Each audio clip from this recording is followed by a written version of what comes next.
And how do you see the modern day artists in comparison to people like the Clash? Well, a lot of modern day artists didn't have to actually go out and break, ground in order to be recognized. Nowadays, radio is doing the breaking of the ground, right?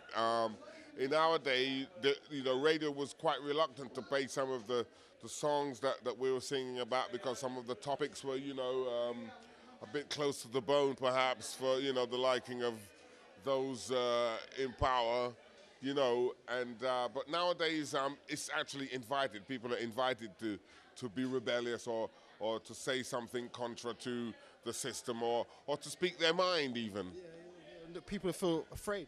Yeah. And thankfully you guys in your days, you're pioneers with that.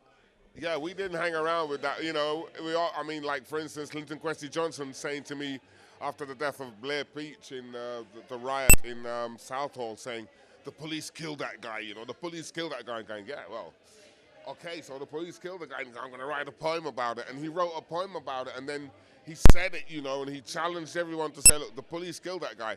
And then... didn't feel afraid of him? No, not at all. And 15 years later, to see on TV admission, right, that the guy had been killed by a truncheon of a policeman, although not naming the policeman, that the police were, in fact, responsible for the death of Blair Peach, to the where they paid compensation to his common law wife. And have they? Yes, they did. I saw that on TV. But I mean, coming from where just after it had happened, and Linton writing a poem about it, and actually putting it on a record, it took 15 years for the whole system to go, hang on a minute, that was right. For justice to be prevailed. And unfortunately... The man's dead. Yeah, exactly. And Linton Kwesi Johnson, I'm sure even though at the time he was like, yes, I'm going to write this, he would have rather it happen like 15 days after. Oh, I'm sure he would have rather it didn't happen at all. But, the fact that Blair Peach had lost his life in the struggle for an end to racism meant something to people of color. And Linton Kwesi Johnson felt that it was proper that it be recorded that this man had lost his life. He was from New Zealand. He wasn't even from around these parts. He was, to all extent and purposes, a foreigner, right?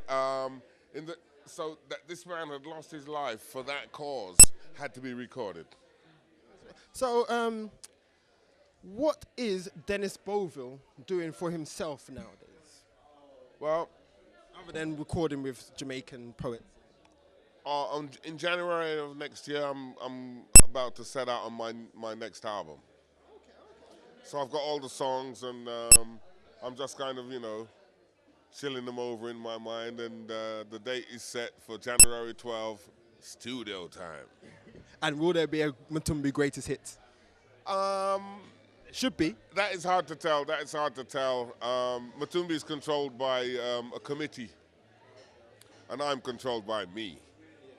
So you don't speak for the committee, and the committee definitely don't speak for you. No, I just vote in that.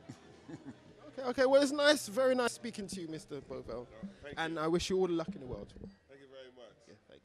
Happy New Year. Yes, and Merry Christmas. I'm sure you want me gone now.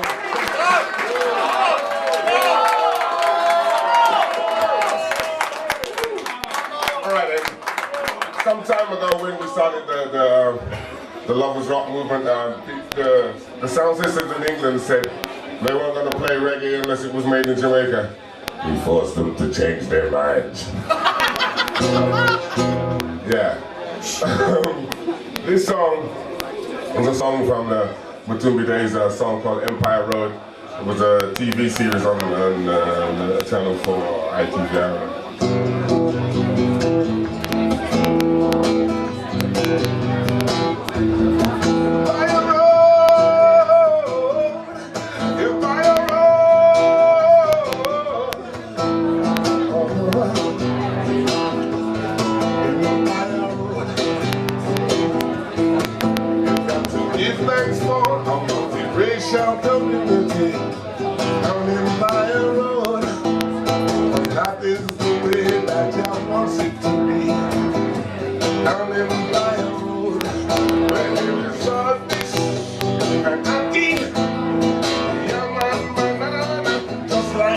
Jamaica, so things must get better down Empire Road. Said Empire Road, yes, Empire Road.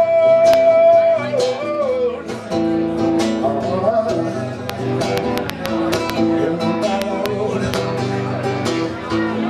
Empire Road, yes, Empire Road.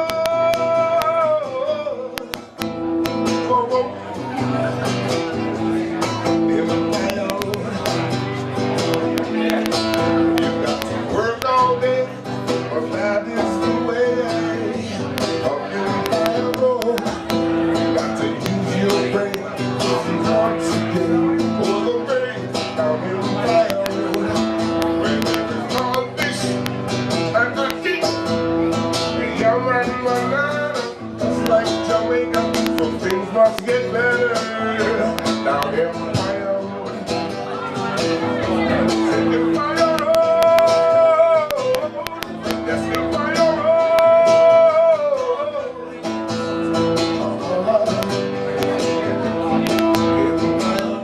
Thank you.